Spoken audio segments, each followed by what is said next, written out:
Australian economy has rebounded faster than expected, with Treasury now forecasting it will grow in this financial year rather than shrink. The mid-year budget update, which was handed down today, forecasts GDP will grow by 0.75% in 2020-2021. That's up from the forecast in the October budget, which predicted the economy would contract by 1.5%. Soaring iron ore prices have also helped reduce the size of the record deficit, down from a forecast $214 billion this financial year to $198 billion. Treasurer Josh Frydenberg joined me a little earlier. Treasurer, welcome.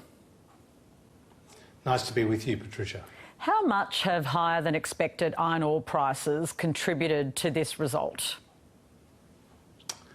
Well, we've seen company tax receipts up by $3.4 billion compared to what was forecast at the budget just 10 weeks ago, and iron ore prices have certainly contributed to that. But in the economic numbers that we have presented today, we've taken a pretty prudent assumption when it comes to the future of iron ore prices. Right now they're around $150 a tonne US. We have assumed that that will fall to around $55 a tonne by September of next year. And we've always done that when it comes to budget forecasts, knowing that when it comes to the sensitivity analysis, the impact of higher iron ore prices, it can be a substantial boost to the economic bottom line. There are some glaring omissions in today's figures, including the future of JobSeeker, the unemployment benefit.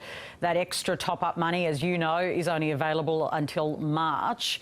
What's going to happen with the future of that payment, Treasurer?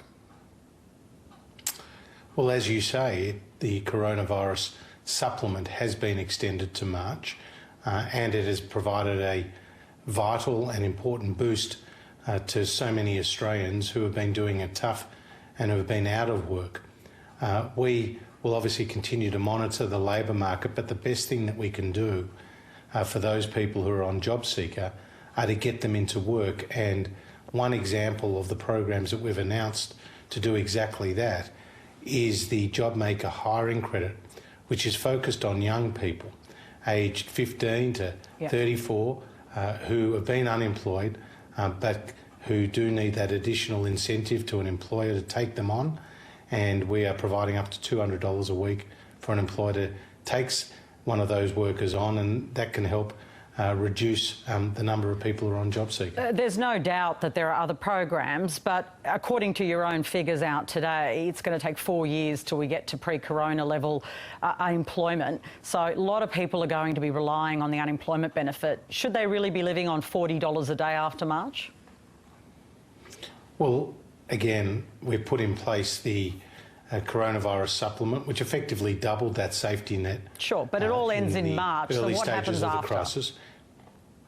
We'll continue to monitor the program, but when you said about the recovery and the unemployment rate coming back to where we started pre-COVID, and it will take to mid-2024 to do that, we have seen an economic recovery which has been faster than what we saw during the 80s and the 90s recessions.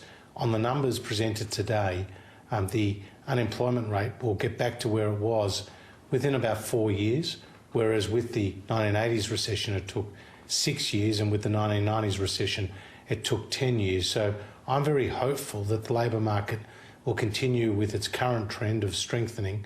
And today we saw the unemployment rate, PK, fall down to 6.8% from 7%. We saw 90,000 new jobs being created, 84,000 of which were full-time, and we saw strong labour market growth in Victoria as that state, that's right, but a quarter of the national economy, comes out of the lockdown. Treasurer, there are still too many people unemployed, and I know you agree with that. So you say you want to monitor the situation. Can you give my viewers and listeners a steer as to when you'll be able to tell those many unemployed people what will happen to them after March? Well, what I can say to all those who are watching your program who are on JobSeeker is that what we're trying to do is give them the best possible opportunity to enter into the workforce.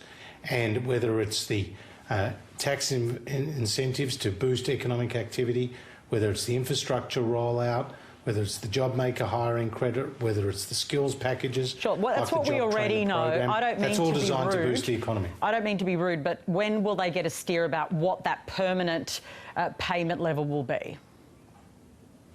Well, again, you know that it's been extended out till the end of March, and that's not very far away.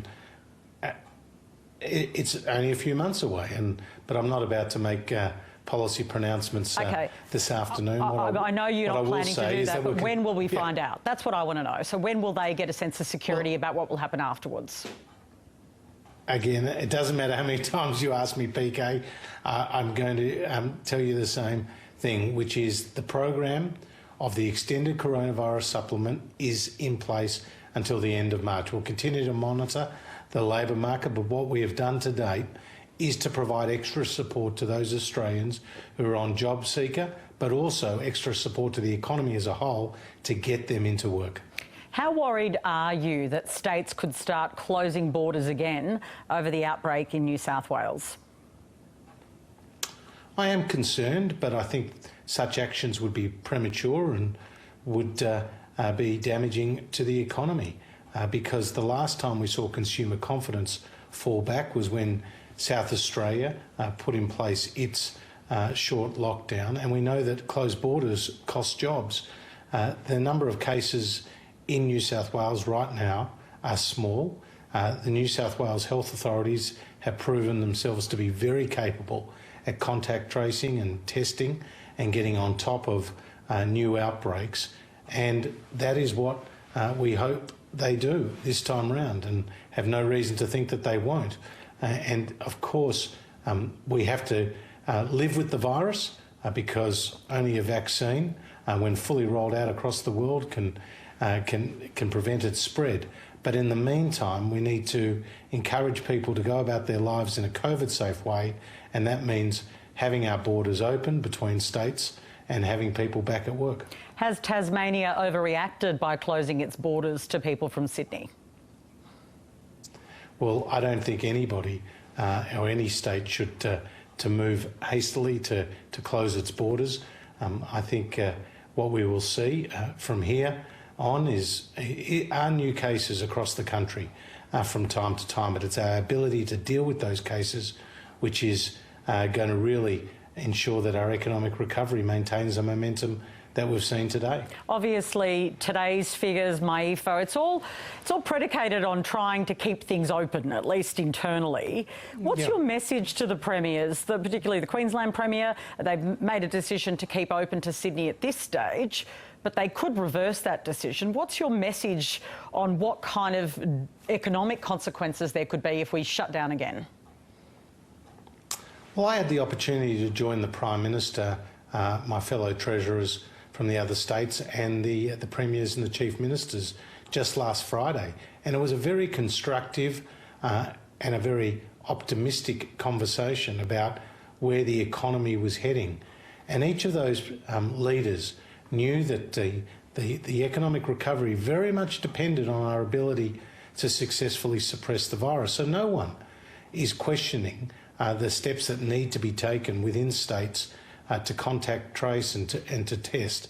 But when it comes to the overall economy, confidence is key. The premiers know that, the treasurers know that, and one way to maintain that confidence is to keep those borders open and to allow Australians to freely travel between states.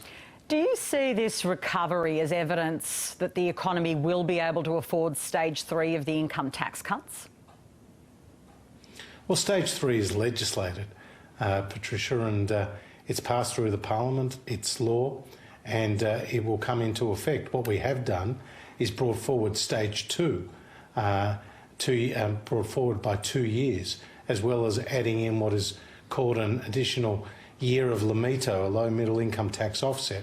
That's providing a tax relief for more than 11.5 million Australians, tax relief that's already flowing. But when it comes to stage 3, what we're doing there is abolishing a whole tax bracket so that millions of Australians pay a marginal rate of no more than 30 cents in the dollar and that is really important. So if you earn between $45,000 and $200,000, you'll pay a marginal rate of no more than 30 cents in the dollar, and that, Patricia, will very much help economic activity across the country, but it will also reward aspiration and provide reward for effort. Treasurer, you mentioned that it's already legislated, which is true. Another thing that's already legislated is superannuation increases. Will you commit then to keeping those superannuation increases in place? Well, if you're talking about the rise in the superannuation guarantee, the next scheduled increase is by mid next year. What I have said is that we will make a decision on that scheduled increase before that time and make our views publicly known.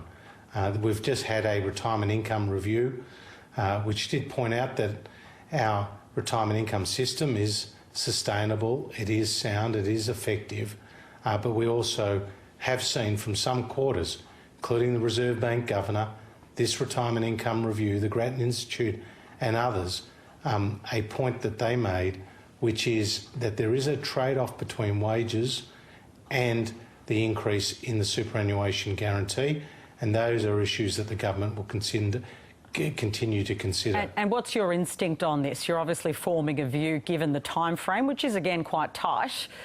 Are you looking to repeal those legislated increases? Well, again, I'm not going to make policy announcements today other than to repeat. We are considering those issues in the context of the retirement income review, which was a very substantial body of work by independent experts and followed extensive consultation with stakeholders. Treasurer, have you ruled out the possibility that China could target Australian iron ore if trade tensions worsen? Well, when it comes to the Chinese-Australian trade tensions, they're obvious, they're real, they're there for everyone to see, and they're serious. We have taken into account those trade tensions in putting together the forecasts announced today. That being said, Australia provides more than 60% of China's iron ore, and it's been critical to not only their steel production for domestic use, but also for export. They're a very large exporter of steel, so it's a job creator in China, and it's been part of their economic success story, which has lifted hundreds of millions of Chinese out of poverty. And our iron ore is, of course, world leading and of high quality. So they depend on our iron ore. I don't know what next moves that they will undertake when it comes to issues of trade, but what I do know is that Australia will continue to defend its national interest. We want to see the China-Australia trading relationship continue, but we also are exploring new markets for our goods and providing the support to our exporters to diversify. Just finally, I know you need to go, but a really important issue has happened today. The Victorian Ombudsman has found that the public housing lockdown breached human rights. You were pretty critical of Daniel Andrews and his government for the way that they handled that second wave. Have you broken bread? Have you kissed and made up? What's happened? Well, we haven't kissed, but we've certainly had a constructive discussion. We sat opposite each other at the lunch last week with the premiers and the treasurers, and then, in fact, sat next to each other for part of the flight home from Canberra to Melbourne, and we discussed the importance of the Commonwealth and Victoria working together. I'm a very proud Victorian, and I don't regret anything that I said during the lockdown, and certainly much of the correspondence coming back to me was from Victorians who were deeply concerned about not just the economic impact, but the human impact the lockdown was having on them. As for the Ombudsman's report, I'll let that speak for itself and allow the Victorian Government to respond. Thank you so much for your time, Treasurer. Good to be with you. Josh Frydenberg, the Treasurer there.